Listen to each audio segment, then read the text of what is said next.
Hello student, good morning. Chemistry की online class में आप सब बच्चों का हार्दिक स्वागत है। मैं उम्मीद करता हूं आप घर पे सेफ होंगे और सुरक्षित होंगे। भाई देखो भाई, हम जो बात कर रहे थे वो बात कर रहे थे चैप्टर सेकंड। उस चैप्टर का नाम था सॉल्यूशन। और इस सॉल्यूशन वाले चैप्टर में मैंने आपके साथ काफ़ी बातें डिस्कस की थी। हम जो अभी तक बात कर रहे थे वो बात कर रहे थे कोलिगेटिव प्रॉपर्टी के बारे में, यानी हम बात कर रहे थे अणुसंख्यक गुणधर्म के बारे में। मैंने आपको बताया था अणुसंख्यक गुणधर्म क्या होते हैं कि वे गुणधर्म जो विलय के कणों की संख्या पर निर्भर करते हैं, विलय की प्रकृति पर निर्भर नहीं करते, उन्हें बोलते हैं अणुसंख्यक गुणधर्म। और यहां पर जो आप विलय लोगे वो विलय लोगे आप अवाष्पशील, जिसे इंग्लिश में बोलते हैं नॉन वोलाटाइल। बात क्लियर थी। फिर मैंने अणुसंख्यक गुणधर्म को 4 भागों में बांटा। पहला भाग कौन सा था? वाष्प दाब का आपेक्षिक अवनमन, जिसे बोलते हो relative lowering of vapour pressure, short में बोलते हैं RLVP। दूसरी बात क्या बताइए आपको? क्वथनांक उन्नयन, जिसे बोलते हैं हम elevation of boiling point, short में बोलते हैं EBP। थर्ड पॉइंट बताया आपको मैंने हिमांक अवनमन, depression of freezing point, short में बोलते हैं DFP। और सबसे लास्ट में बताया गया आपको परासरण दाब, जिसे बोलते हैं ऑस्मोटिक प्रेशर, और शॉर्ट में बोलते हैं भाई OP। ये 4 कोलिगेटिव प्रॉपर्टी मैंने आपके साथ डिस्कस की थी, ठीक है। उसमें से मैंने आपको पहला पॉइंट बता दिया था RLVP। बताया था मैंने आपको कि जब किसी शुद्ध विलायक में अवाष्पशील विलय पदार्थ को घोला जाता है तो विलायक के वाष्प दाब में क्या आ जाती है? कमी। उसे बोलते हो आप वाष्प दाब अवनमन। हमको क्या पढ़ना है? वाष्प दाब का आपेक्षिक अवनमन। उसकी परिभाषा क्या बताई थी मैंने आपको कि विलयन में विलायक के वाष्प दाब अवनमन और शुद्ध विलायक का जो वाष्प दाब का जो अनुपात है उसे बोला था आपने relative lowering of vapour pressure. और हमने देखा कि वाष्प दाब का जो आपेक्षिक अवनमन है वो विलय की मोल पर, विलय की मोल भिन्न पर क्या करता है? निर्भर, या विलय की मोल भिन्न के क्या होता है? समानुपाती। ये कुछ बातें मैंने आपके साथ डिस्कस की थी इससे पहले वाले लेक्चर में। उम्मीद करता हूं कि वो बातें आपको समझ में आ गई होगी और आप जो है RLVP के जो कॉन्सेप्ट था उसको आप समझ भी गए होंगे। बात क्लियर है? आज जो हम बात करने वाले हैं वो बात करने वाले हैं अगली कोलिगेटिव प्रॉपर्टी की, और वो अपने पास है सेकंड कोलिगेटिव प्रॉपर्टी। उसका नाम क्या होता है भाई? उसका नाम अपने पास क्वथनांक उन्नयन। उसका नाम क्या है? क्वथनांक उन्नयन। इंग्लिश में बोलते हैं इसको elevation of boiling point, elevation of boiling point. Short में बात करूं तो क्या बोलते हैं? EBP। इसकी बात करने वाले हैं हम आज। किसकी बात करने वाले हैं हम बात करने वाले हैं क्वथनांक उन्नयन के बारे में।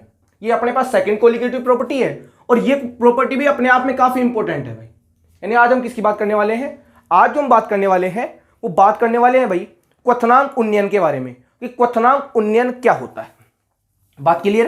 पहली बात तो ये क्वथनांक उन्नयन के बारे में मैंने आपको बताया था, ये क्वथनांक जो उन्नयन है भाई, जो भी हेडिंग आपको दी जाती है उस हेडिंग का अपने आप में कुछ मतलब होता है, तभी तो हेडिंग बनाई जाती है। देखो क्या लिखा हुआ है यहाँ पर, क्वथनांक उन्नयन। इससे पहले जो कोलिगेटिव प्रॉपर्टी थी उसका नाम था वाष्प दाब का आपेक्षिक अवनमन। मैंने आपको बताया था अवनमन का मतलब क्या होता है? कमी हो जाना। वाष्प दाब यानी वाष्प दाब में, और आपेक्षिक मतलब किसी के सापेक्ष, किसी के सापेक्ष वाष्प दाब में कमी हो जाना क्या कहलाता है? वाष्प दाब का आपेक्षिक अवनमन। अब यहां क्या लिखा हुआ है? यहां लिखा हुआ है क्वथनांक उन्नयन। मैंने बताया था आपको उन्नयन का मतलब क्या होता है? उन्नयन का मतलब क्या होता है? बढ़ना। किसका बढ़ना भाई? क्वथनांक का। जानते हो ना आप क्वथनांक क्या होता है? Boiling point. यानी क्वथनांक का बढ़ना ही क्या कहलाता है? क्वथनांक उन्नयन। यानी उन्नयन का मतलब क्या होगा? उन्नयन का मतलब होता है बढ़ना, और अवनमन का मतलब क्या होता है? कम होना या घटना। बात क्लियर है? यानी इसका मतलब ये होगा इस कोलिगेटिव प्रॉपर्टी में, यानी इस अणुसंख्यक गुणधर्म में क्वथनांक के मान में क्या होगी भाई? वृद्धि होगी। तभी तो आपने नाम क्या लिखा है यहां पर? क्वथनांक उन्नयन। मैं कह रहा हूं जो आपको बात शायद समझ में आ रही होगी कि क्वथनांक उन्नयन का मतलब है क्या।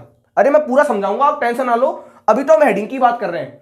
क्वथनांक उन्नयन का बेसिक मतलब क्या होगा कि इस कोलिगेटिव प्रॉपर्टी में, इस अणुसंख्यक गुणधर्म में क्वथनांक के मान में क्या हो जाएगी भाई? वृद्धि।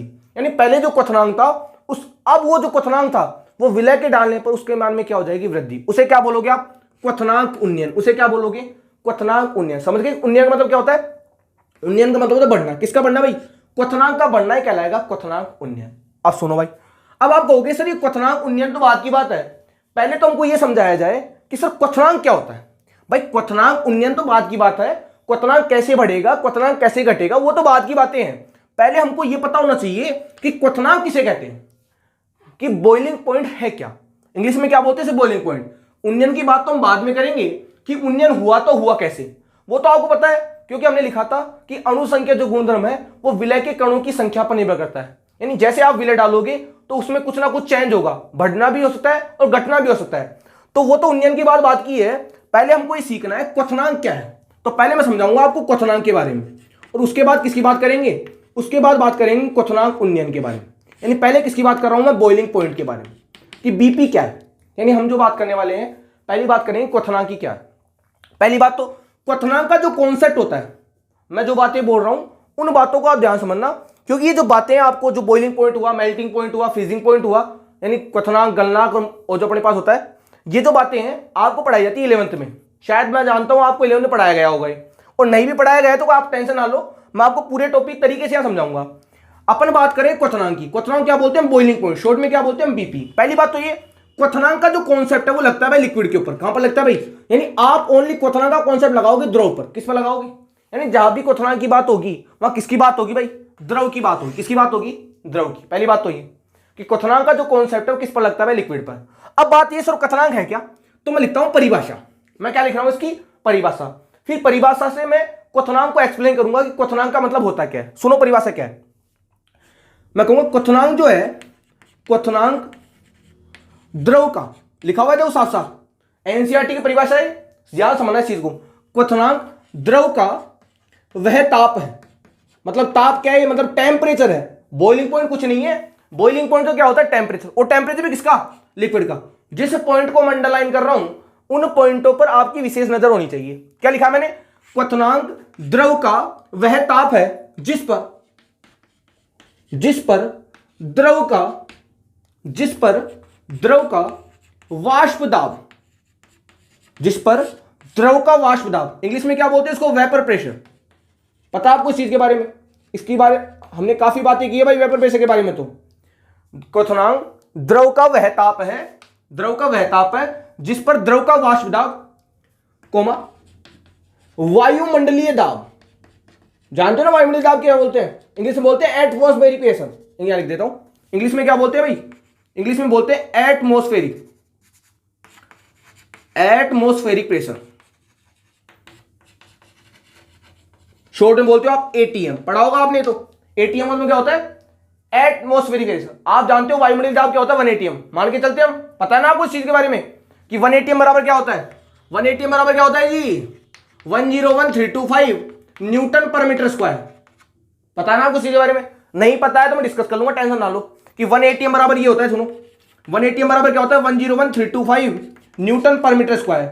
और न्यूटन पर मीटर स्क्वायर बोलते हैं पास्कल। तो इसका मतलब हो जाएगा 1 एटीएम बराबर क्या हो जाएगा, 101325 पास्कल। फिर चेंज करते हैं, आगे काफी यूनिट होती है इसकी, मैं यूनिट कन्वर्ट जब बताऊंगा जब आपको डिस्कस कर लूंगा। अगर नहीं भी आता है तो कोई टेंशन नहीं है, लेकिन होता ये है। क्लियर है बात। तो सुनो परिभाषा कर रहे थे हम। तो क्वथनांक द्रव का वह ताप है जिस पर द्रव का वाष्प दाब, कोमा वायुमंडलीय दाब, यानी अपन बोलेंगे एटीएम के बराबर हो जाता है। देखो भाई इंपॉर्टेंट बात सुनो, के बराबर हो जाता। पहले देखो आप डेफिनेशन को, कि डेफिनेशन क्या लिखी हुई है, क्या लिखी हुई है, क्वथनांक जो है किसी भी द्रव का वह ताप होगा जिस पर द्रव का वाष्प दाब जो है वो किसके बराबर हो जाएगा भाई, वायुमंडलीय दाब के। बात सुना ध्यान से, मैं क्या कहना चाहता हूं, किसी भी द्रव का बॉइलिंग पॉइंट वह टेम्परेचर होता है जिस पर उसका जो वेपर प्रेशर है वो किसके बराबर होता है भाई, वायुमंडलीय दाब के। किसके बराबर होता है, वायुमंडलीय दाब के। अब आप सुनो ध्यान से बात, इसका मतलब क्या हुआ, फॉर एग्जाम्पल जैसे मैं वाटर की बात करूं, मैंने किसकी बात की, वाटर की। आप जानते हो वाटर का बॉइलिंग पॉइंट कितना होता है, पता है आपको, पहले वाले लेक्चर में बताया था कि वाटर का बॉइलिंग पॉइंट कितना होता है भाई, 100 डिग्री सेल्सियस। पता है ना आपको, मैंने जब आपको एजोट्रोपिक मिश्रण पढ़ाया था, स्थिर क्वाथी मिश्रण पढ़ाया था, उस टाइम इसकी बात की थी मैंने। वाटर क्या होता है, प्योर होता है, वाटर क्या होता है, शुद्ध पदार्थ, और इसका बॉइलिंग पॉइंट कितना होता है, 100 डिग्री सेल्सियस।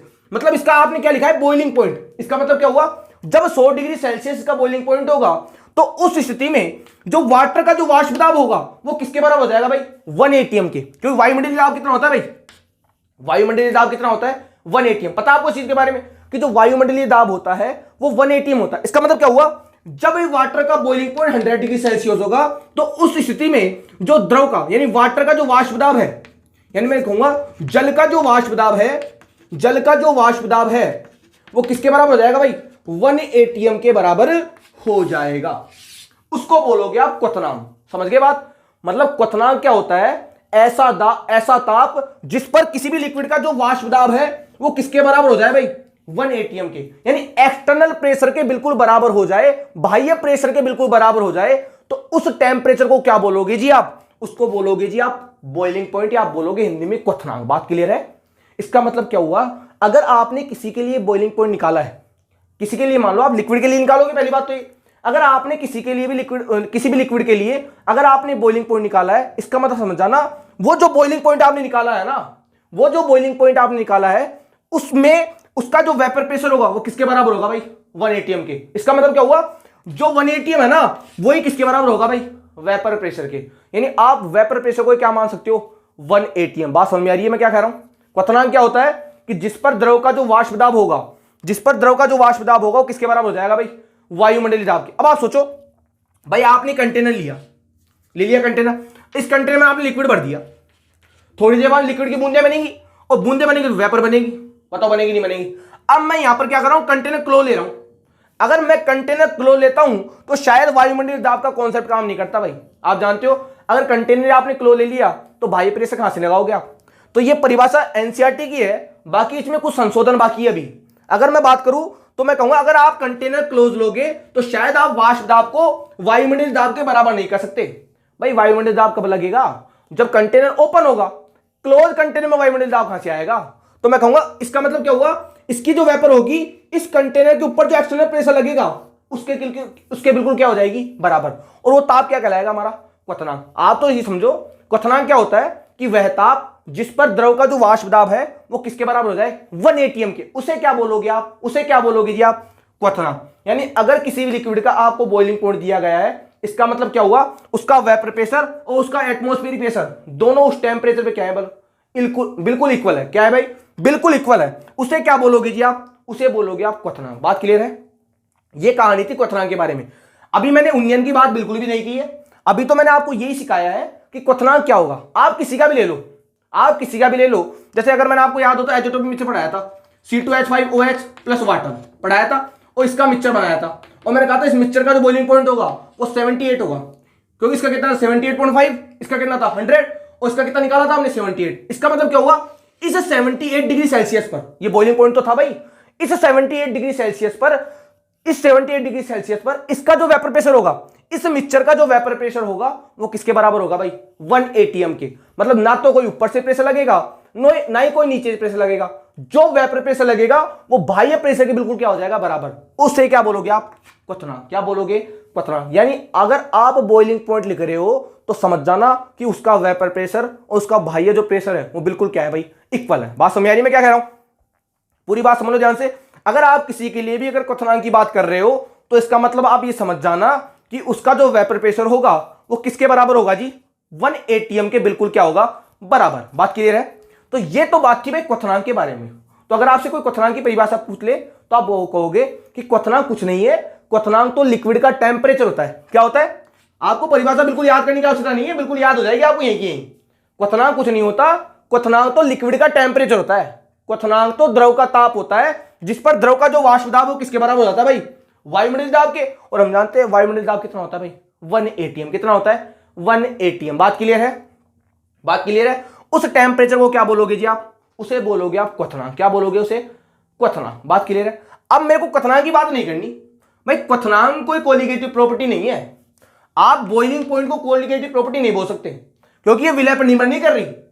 कोलिगेटिव प्रॉपर्टी तो क्या है अपने पास? क्वथनांक उन्नयन। हमको ये सीखना है कि ये जो उन्नयन हुआ, उन्नयन मतलब क्या होता है? बढ़ना। किसका बढ़ना भाई? क्वथनांक का। मतलब यहां बॉइलिंग पॉइंट इंक्रीज होगा। वो इंक्रीज होता है तो होता कैसे है? और जो इंक्रीज होता है उसे क्या बोलते हो आप? सीपी। सीपी का मतलब जानते हो ना भाई? Colligative property. हमको अनुसंख्यक गुणधर्म से मतलब है, हमको क्वथनांक से मतलब नहीं है। लेकिन ये इसलिए समझाया जाएगा क्योंकि अगर आपको क्वथनांक नहीं आता तो फिर क्वथनांक उन्नयन की बात ही नहीं कर सकते ना भाई हम। तो पहले हमको क्या सीखना था भाई? क्वथनांक। जो मैंने आपको सिखा दिया कि क्वथनांक लिक्विड का वह टेम्परेचर है जिस पर उसका जो वाष्प दाब है यानी जो वेपर प्रेशर है वो किसके बराबर हो जाएगा भाई? एटमॉस्फेरिक प्रेशर के। यानी किसके बराबर हो जाएगा? वायुमंडलीय दाब की। शायद क्लियर है आपको ये बात? अब मैं समझाऊंगा आपको कि क्वथनांक उन्नयन क्या होता है और क्वथनांक में जो बढ़ोतरी हो रही है, क्वथनांक का जो उन्नयन हो रहा है वो क्यों हो रहा है और वो कोलिगेटिव प्रॉपर्टी क्यों है, वो डिस्कस किया जाएगा अभी आपको। ये बात तो शायद आपको समझ में आ गई होगी। ध्यान से देख लीजिए आप इस डेफिनेशन को। ये डेफिनेशन आगे आपके काम में आने वाली है भाई। बात क्लियर है? चलो भाई अब बात करते हैं हम आगे की। आगे की बात करते हैं भाई। इसको तो मैं साफ कर देता हूं ताकि हमारे पास बोर्ड पे जगह रह जाए थोड़ी सी पढ़ने के लिए। अब हम बात कर रहे हैं भाई आगे की बात कौन सी कर रहे हैं? हम बात करने वाले हैं भाई क्वथनांक उन्नयन के बारे में, क्योंकि हमको तो क्वथनांक उन्नयन के बारे में पढ़ना है। अब सुनो भाई, अपने पास एक प्योर सोलवेंट था, ठीक है जी। सोलवेंट तो लेना पड़ेगा ना भाई, विलियन का निकालोगे तो सोलवेंट भी लोगे और सोल्यूट भी लोगे। पता है आपको सॉल्यूशन कैसे बनता है? सोलवेंट और सोल्यूट से। ये तो बात हम शुरू से करते आ रहे हैं। एक आपके पास प्योर सोलवेंट था भाई, प्योर सोलवेंट। और प्योर सोलवेंट किस अवस्था में था भाई? ये आपके पास क्या है भाई? Pure solvent. क्या है जी? Pure solvent. और किस स्टेट में होगा ये? लिक्विड। भाई लिक्विड में होगा तभी तो वेपर बनेगी। पता है उस चीज के बारे में?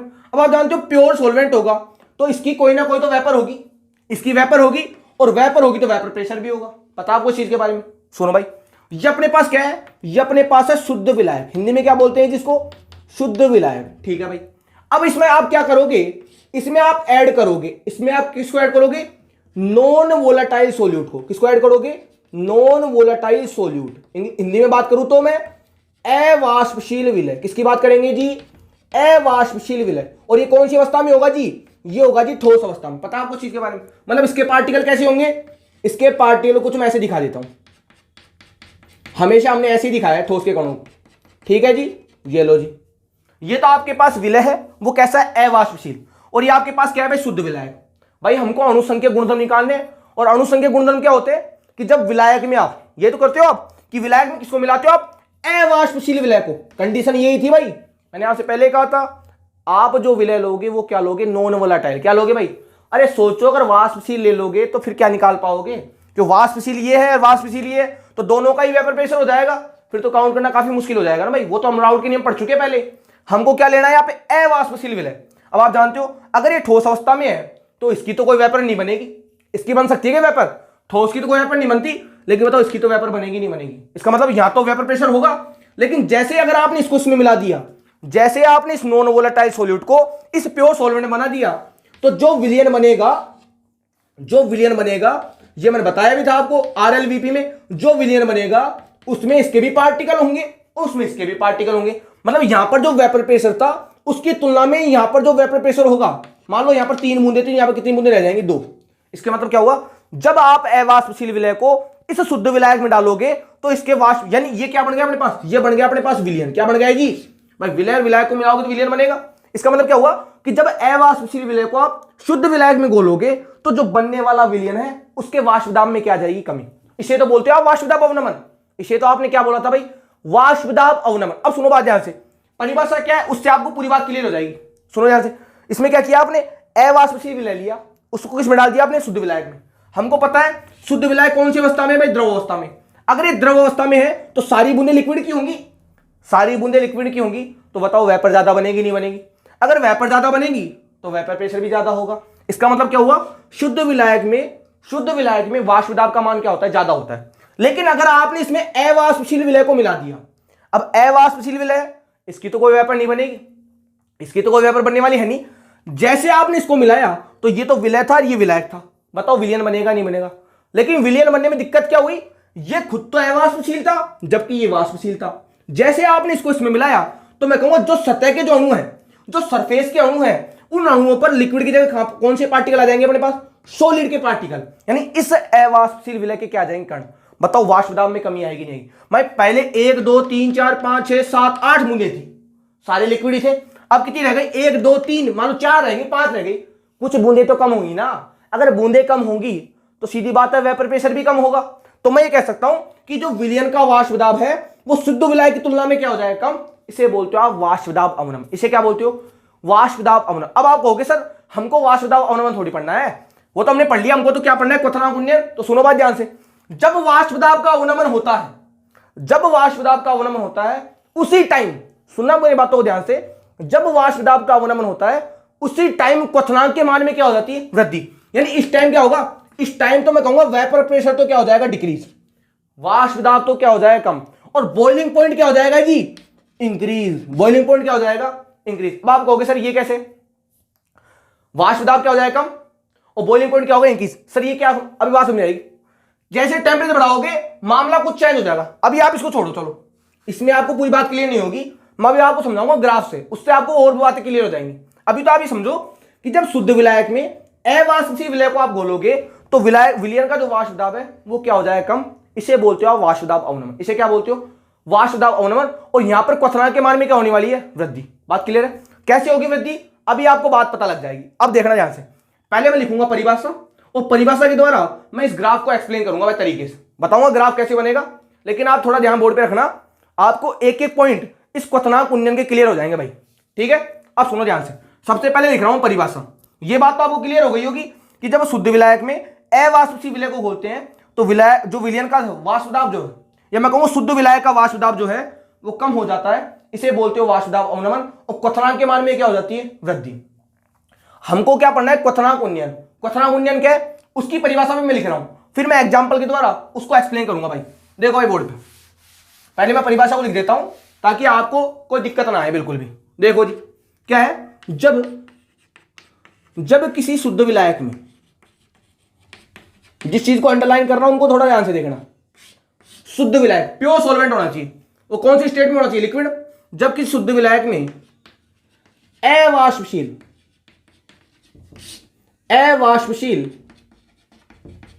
विलय पदार्थ को, अवाष्पशील विलय पदार्थ को घोला जाता है तो शुद्ध विलायक के वाष्प दाब में कमी आ जाती है। क्या आ जाती है भाई, कमी। पता आपको क्यों आई है, क्योंकि क्या आपने वाष्प दाब आपने शुद्ध विलायक में क्या मिला दिया, अवाष्पशील विलय।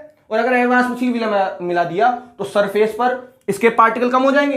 अगर पार्टिकल कम होंगे तो वेपर कम बनेगी, और वेपर कम बनेगी तो वेपर प्रेशर भी क्या होगा भाई, कम। और ये तो पढ़ सके हम, वाष्प दाब अवनमन यही होता है, कमी आ जाती है जिसे वाष्प दाब में क्या आ जाती है, कमी। तथा क्वथनांक में क्या हो जाती है, तथा क्वथनांक में वृद्धि हो जाती है।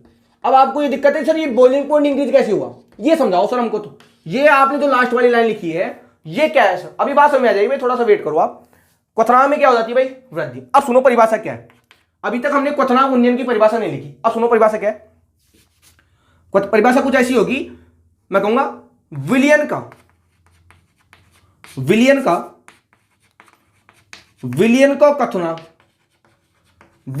क्वथनांक तथा शुद्ध विलायक, विलयन का क्वथनांक तथा शुद्ध विलायक के क्वथनांक के अंतर को, सुनो डेफिनेशन ध्यान से, विलयन का क्वथनांक तथा शुद्ध विलायक के क्वथनांक के अंतर को बोलते हैं क्वथनांक उन्नयन। क्या बोलते हैं जी, क्वथनांक उन्नयन कहा जाता है। अब सर इनका मतलब क्या है, तो अभी मतलब थोड़ी समझ में आएगा। अभी मैं आपको एग्जांपल लूंगा, उसके द्वारा इस पूरे पॉइंट को क्लियर कर दूंगा, इन दोनों लाइनों को, कि दोनों लाइनें आपसे क्या कहती हैं। पहले आप इन दोनों लाइनों को ध्यान से पढ़ लो। दोनों लाइनें क्या कहती है कि जब किसी शुद्ध विलायक में अवाष्पशील विलय पदार्थ को घोला जाता है तो शुद्ध विलायक के वाष्प दाब में कमी आ जाती है। पता भी था हमको कमी तो आएगी, तो क्वथनांक में क्या हो जाती है भाई, वृद्धि हो जाती है। कैसे वृद्धि होगी अभी बात डिस्कस कर ली जाएगी। विलयन का जो क्वथनांक होगा तथा शुद्ध विलायक का जो क्वथनांक होगा उसका जो अंतर होगा उसे आप क्या कहोगे भाई, क्वथनांक उन्नयन। उसे क्या कहोगे आप, क्वथनांक उन्नयन। यानी जो विलयन का जो क्वथनांक होने वाला है और जो शुद्ध विलायक का जो क्वथनांक था, पता लग जाएगा क्वथनांक में वृद्धि हुई तो हुई कैसे, अभी पता लग जाएगा आपको, टेंशन ना लो आप उसकी। अभी आप परिभाषा सुनो, विलयन का जो क्वथनांक है, विलयन जानते हो ना, कब, जब आपने विलायक में क्या ऐड कर दिया भाई, सोल्यूट, उसके बाद क्या होगा, विलयन का जो क्वथनांक है तथा शुद्ध विलायक का जो क्वथनांक था उसका जो डिफरेंस होगा, उस डिफरेंस को क्या बोलोगे जी आप, उसे बोलोगे आप क्वथनांक उन्नयन। क्या बोलोगे उसे, क्वथनांक उन्नयन। बात क्लियर है, ये डेफिनेशन समझ में आ गई आपको। ये परिभाषा है भाई क्वथनांक उन्नयन के बारे में। आपको एग्जाम में यहां से स्टार्ट करना होगा। पहले तो आपको क्वथनांक समझाना होगा, क्वथनांक क्या होता है, फिर आपको ये समझाना होगा, फिर उसके बाद में आप ये लिखोगे। अब समझाओगे आप एग्जाम्पल से कि हम क्या समझाना चाहते हैं।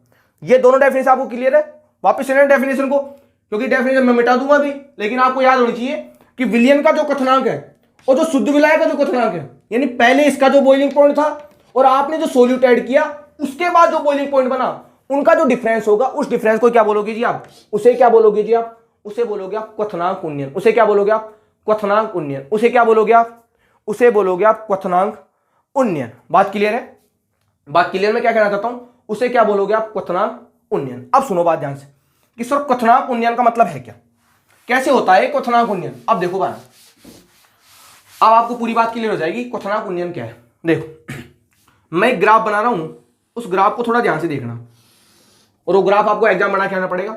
इधर तो ले रहा हूं मैं वीपी, वीपी मतलब जानते हो ना भाई, वेपर प्रेशर, बार बार कहने की आवश्यकता नहीं होनी चाहिए। वीपी का मतलब क्या होता है? वेपर प्रेशर, हिंदी में बोले तो वाष्प दाब। इधर ले रहा हूं मैं टेम्परेचर, जानते हो टेम्परेचर मतलब क्या होता है? तापमान, ये तो लिख सकते हैं अपन। अब सुनो ध्यान से, हमने क्या कहा? क्वथनांक क्या था? परिभाषा क्या बताई थी? क्वथनांक वो होता है कि जिस पर उसका जो मतलब उसका वाष्प दाब जो होता है वो किसके बराबर होता है भाई? वायुमंडलीय दाब के। किसके बराबर होता है? वायुमंडलीय दाब के। यानी द्रव का वह ताप जिस पर उसका वाष्प दाब वायुमंडलीय दाब के क्या हो जाएगा? बराबर। यानी 1 atm के क्या हो जाएगा? बराबर। उस ताप को क्या बोलोगे जी आप? क्वथनांक। मान लिया कि भाई ये जो लाइन है किसको दिखा रही है? दाब को दिखा रही है। मान लिया कि इस पॉइंट पर अपन मान के चल रहे हैं कि इस पॉइंट पर जो प्रेशर जो है, अपन ये मान के चल रहे हैं भाई इस पॉइंट पर जो प्रेशर, वो प्रेशर कितना है भाई? ये मान लिया अपन ने 1 atm है। क्या है जी? 1 atm।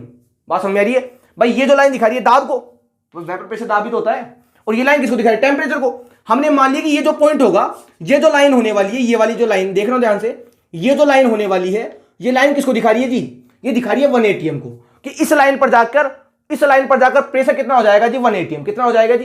भाई ये वाष्प दाब को दिखा रही है ना, और हमने कहा कि इस पॉइंट पर प्रेशर कितना है? 1 atm। और आप जानते हो 1 atm क्या होता है? वायुमंडलीय दाब। मतलब इस लाइन पर जाकर प्रेशर कितना हो जाएगा भाई? 1 atm। अब सुनो आप बात ध्यान से, अब आप सुनो ध्यान से बात। आपने क्या लिया था? आपने लिया था नॉन प्योर सॉल्वेंट लिया था, उसमें क्या ऐड कर दिया आपने? सोल्यूट। और सोल्यूट भी कौन सा भाई? नॉन वोलेटाइल ऐड कर दिया। जैसे आप ऐड करोगे वेपर प्रेशर कम होगा कि नहीं होगा भाई? इसके अंदर इसके पार्टिकल भी आ जाएंगे, इसके पार्टिकल आएंगे, तो बताओ वेपर प्रेशर कम होगा कि नहीं होगा? मतलब प्योर सॉल्वेंट का तो ज्यादा था, जैसे आपने सोल्यूट मिलाया उसका वेपर प्रेशर क्या हो गया? कम। अब देखना ध्यान से बात, मैं कहूंगा मान लो इस पॉइंट पर, देखना ध्यान से बात, ग्राफ अपने आप बन के आएगा, आपको ग्राफ रखने की बिल्कुल भी आवश्यकता नहीं है। कैसे होगा? मान लो कि ये जो पॉइंट है, ये वाला पॉइंट, वो किसके दिखा रहा है वेपर प्रेशर को? प्योर सॉल्वेंट को। किसको दिखा रहा है? प्योर सॉल्वेंट का। मैं कहूंगा पहले प्योर सॉल्वेंट का वेपर प्रेशर ये था भाई, प्योर सॉल्वेंट था तो इसकी तो लिक्विड बनेगी ना भाई, और वेपर बनेगी तो वेपर प्रेशर भी होगा, 100% होगा भाई। अगर ये लिक्विड है तो इसकी वेपर बनेगी, और अगर इसकी वेपर बनेगी तो इसका तो वेपर प्रेशर भी होगा वेपर। मान लिया कि वो वेपर प्रेशर ये, क्योंकि ये लाइन किसको दिखा रही है? वेपर प्रेशर को। मान लिया कि इस प्योर सॉल्वेंट का वेपर प्रेशर इस पॉइंट पर है। अब आप क्या करोगे? जैसे जैसे आप टेम्परेचर बढ़ाओगे, क्योंकि यहां पर क्या लिया मैंने? टेम्परेचर। जैसे जैसे आप टेम्परेचर बढ़ाओगे, आपको पता है अगर लिक्विड का टेम्परेचर बढ़ेगा, बताओ वेपर प्रेशर बढ़ेगा नहीं बढ़ेगा? बताया था ना आपको, वाष्प दाब को प्रभावित करने वाले कारक पढ़ाए थे। मैंने कहा था जैसे जैसे आप टेम्परेचर बढ़ाओगे वैसे वैसे यहां पर क्या बढ़ेगा भाई? Vapour pressure. किसका वेपर प्रेशर? प्योर सॉल्वेंट का, क्योंकि प्योर सॉल्वेंट किस अवस्था में था?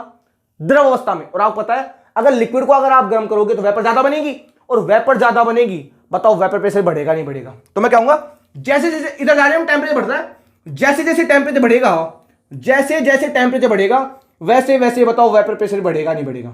बढ़ता गया बढ़ता गया बढ़ता गया। एक अवस्था ऐसी आएगी जिसमें जो वेपर प्रेशर है इस पॉइंट के बिल्कुल बराबर हो जाएगा। और आप जानते हो ये पॉइंट किसको दिखाता है? ये दिखाता है 1 atm को। मतलब क्या हुआ? ये क्या था?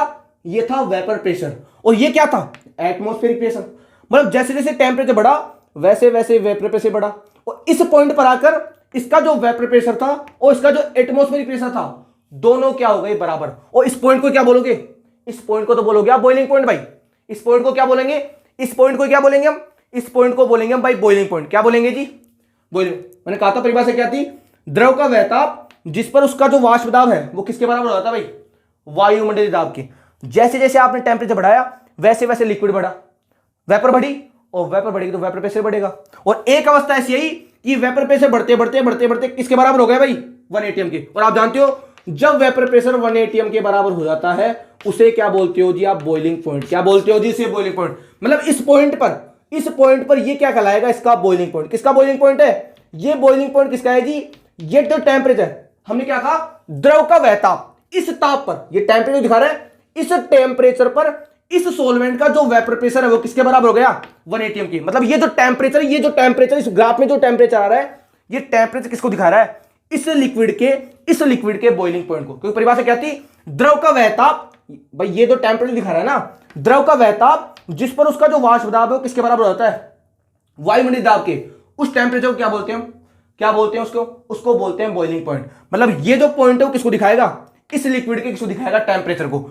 इसको ले लिया मैंने टीबी। क्या ले लिया? टीबी नोट समझ गए? नोट क्या है? प्योर अवस्था में, बी मतलब बॉइलिंग पॉइंट, और टी फॉर टेम्परेचर। जानते हो ना आप, ये जो टेम्परेचर टीबी नोट वो क्या दिखा रहा है? टीबी नोट क्या है? टीबी नोट क्या है जी? टीबी नोट अपने पास है शुद्ध विलायक का क्वथनांक। क्या अपने पास? शुद्ध विलायक का क्वथनांक है। कौन है? TB note. टीबी नोट क्या है? शुद्ध विलायक का क्वथनांक। बात समझ आ रही है आपको? बात क्लियर है कि टीबी नोट क्या है? शुद्ध विलायक का क्वथनांक। क्या है? शुद्ध विलायक का क्वथनांक। ध्यान देख लीजिए आप, पूरी ये बात आपको क्लियर हो जाएगी कि टीबी नोट क्या है? शुद्ध विलायक का क्वथनांक। बात क्लियर? ग्राफ समझ में आ गया आपको? आज के लिए इतना ही, काफी लंबा लेक्चर हो गया, 30 मिनट ऊपर गए। आज के लिए इतना ही। अगले वाले लेक्चर में इस ग्राफ को अभी थोड़ा और एक्सप्लेन किया जाएगा। अभी कंप्लीट नहीं हुआ, अभी तो मैंने आपको बताया नहीं क्वथनांक उन्नयन हुआ तो हुआ कैसे, अभी तो मैंने आपको परिभाषा बताई है। अगले वाले लेक्चर में इस ग्राफ को पूरा समझाऊंगा आपको। उम्मीद करता हूं शायद आपको ग्राफ समझ में आ भी रहा होगा। और ग्राफ बनाना बिल्कुल आसान है भाई। अगर आपकी कॉन्सेप्ट की क्लियरिटी अच्छी है तो ग्राफ बनाने में कोई बड़ी बात नहीं है, और ग्राफ समझने में भी कोई बड़ी बात नहीं है। उम्मीद करता हूं शायद समझ में आ रहा होगा। आज के लिए इतना ही, धन्यवाद। अगले वाले लेक्चर में मैं बात करूंगा इससे आगे की, कि ये जो ग्राफ बना, और अभी तक तो हमने ओनली प्योर सॉल्वेंट का बनाया है, अभी तो सोल्यूट को भी तो मिला रहा है इसमें, उसके बाद भी तो ग्राफ चेन देखेंगे, देखते क्या होने वाला है। अगले वाले लेक्चर में बात करते हैं।